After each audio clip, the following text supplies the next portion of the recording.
let's talk about the non-oil now. We're looking at improving non-oil exports. Now we have an individual with us who is now in the public sector, but I mean, I'm going to draw from his experience when in the private sector, Osun Faseru. He's the Commissioner for Agriculture and Food Security in Osun State. But Osun Faseru, I'm going to also talk to you because I know you're a former president of National Cashew Association, and I spoke to you then, went to your factory and all of that, so you do have a first-hand experience. So I think, first of all, before we delve into that, we're talking about Petrol now.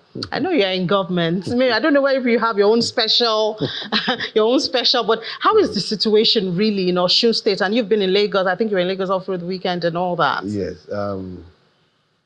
It's not good for the economy. Definitely not good for the economy. And for me, it shows, it portrays the insensitivity of the federal government.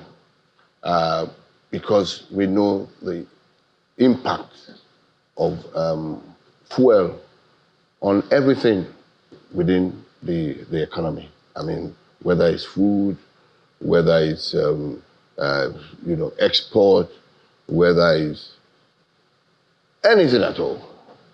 Businesses, creating employment, quality of living of the people, standard of living of the people. So we thought, at that level, yes, we had to deregulate, we had to remove the subsidy and all of that, which I think, well, it's good, I mean, economically. But what is happening? Everybody's kept in the dark. And I don't know what's going on. The oil sector has always been like that, and then each successive government, they tend to not to be transparent. And then they leave the people, you say, okay, we are at the end of the road, yes, now subsidy removed, then you hear again, it wasn't removed. I mean, that's not good. And then you see, even talking about the fuel price, in the various states, you see, everybody's pushing, everybody's trying. I mean, you look at the issue of food security. But we're doing our best. But if we are not getting enough support from the federal government, we will not be able to do a lot, because this has to do with policies from their end. Fuel policy, if it's not in tandem with what we're doing to reduce the costs and make food affordable to the populace, then we are nowhere. If we're talking about making food cheap for everybody, and then foreign exchange, the rate of FX keeps skyrocketing, then where are we? I mean, yes, you say food is local content, but there are things that are put into it to bring the food, fertilizer. Some of the inputs are foreign sourced.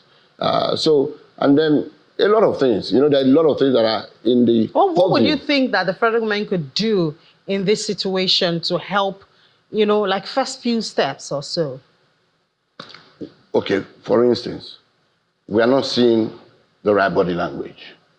We're talking about the FX, the cost of foreign exchange, definitely will affect everything within the economy. Within the last 3 years, we've seen cost of items gone up 4 times. How do people survive? And we should not push people to the limit. So, for instance, the non-oil sector, what are they doing? They've been in the government, the federal government has been there for the last one year, nothing to cushion the effect for exporters. If the exporters were not there up until, if they were not there, the economy would have gone into shambles. What are they doing to encourage them? Today, the entry for the exporters today is no go. So you don't even have anybody, the new ones coming in. It's a blocked area. So the guys who are there, who have been there many years, went through all the troubles, I mean, for instance, my own company has been there for 25 years. We know the trajectory, we know what we went through. Nobody was even looking at export. Banks were not even looking at export. But we said, that is the way. Today we're here. Well, we're on $5 billion, you know, but how far can they go? Can that go for the economy? That needs, you know, we need to remove the pressure. But they're not doing anything. I was even hoping that at least as a representative of the state government and somebody who is experienced in the private sector, perhaps an individual like yourself would be pushing for PPP, public-private partnership. I mean, you are still playing in the private sector and all of that. Perhaps that could be because the federal government themselves will tell you they're overburdened at this time. They have a lot of expenses. Debt servicing is really high, and they're still paying subsidy and all of that. Perhaps PPP is a way forward going through the state government. Yes, absolutely. At this point, all collaboration is necessary. State government, private sector, you know, think tank. You know, at times you wonder where they're getting their ideas from. You know, and most times they don't even talk to the people that know. Unfortunately, I must say. I mean, if I look at the NOLA sector that we're talking about, who are they talking to? Who is giving them ideas? You know, so. Every collaboration, it's not everything we have to go out there and be borrowing and borrowing and borrowing. The future of Nigeria is looking bleak. And what about our children coming? If we think the easiest way is to go and get loan, rather than think outside of the box. In my state, for instance, my governor is not taking any loan. Are we saying the resources are enough? No. But what is he doing? He's not taking his security votes. He's taking to everybody, let's maximize what we have. Bringing in people that have ideas to work with him in the team. And then, you know, you see what is happening in our state. It's a model.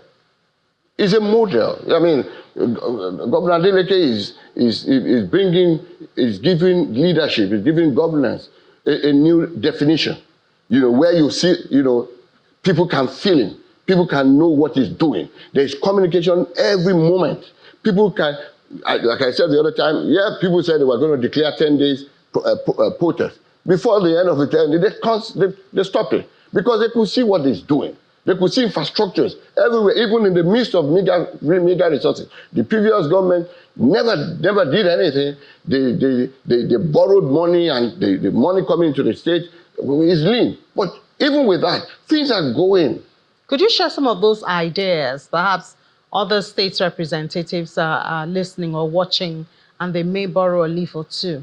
One of the things is small government expenses. That is very clear. That's cost of governance. Cost of governance is reduced.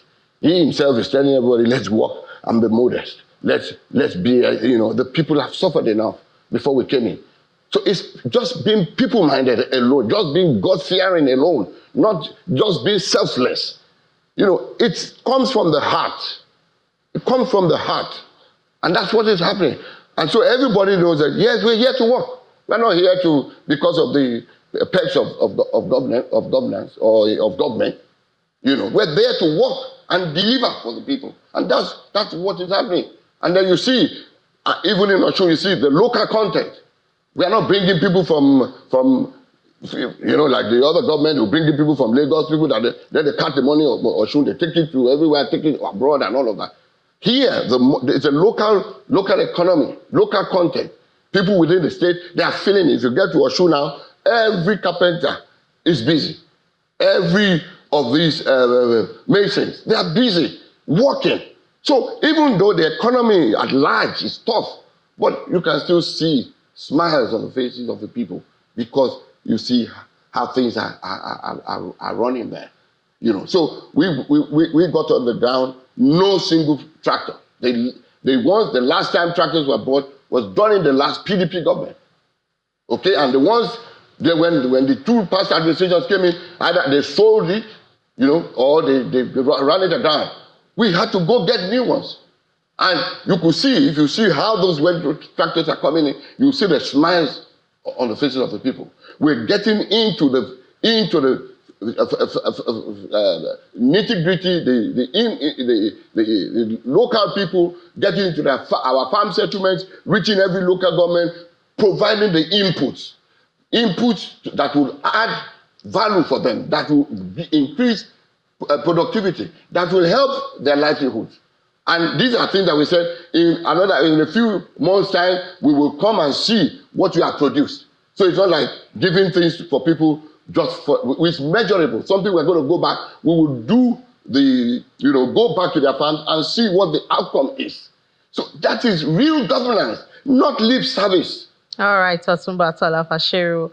Well, I think at this rate, we're all going to relocate to Osun State. I think we should. Commissioner for Agriculture and Food Security in Osun State, also former president of National Cashew Association of Nigeria. Thank you so much for your time and wish you the best. Thank you so much, Thanks for having me.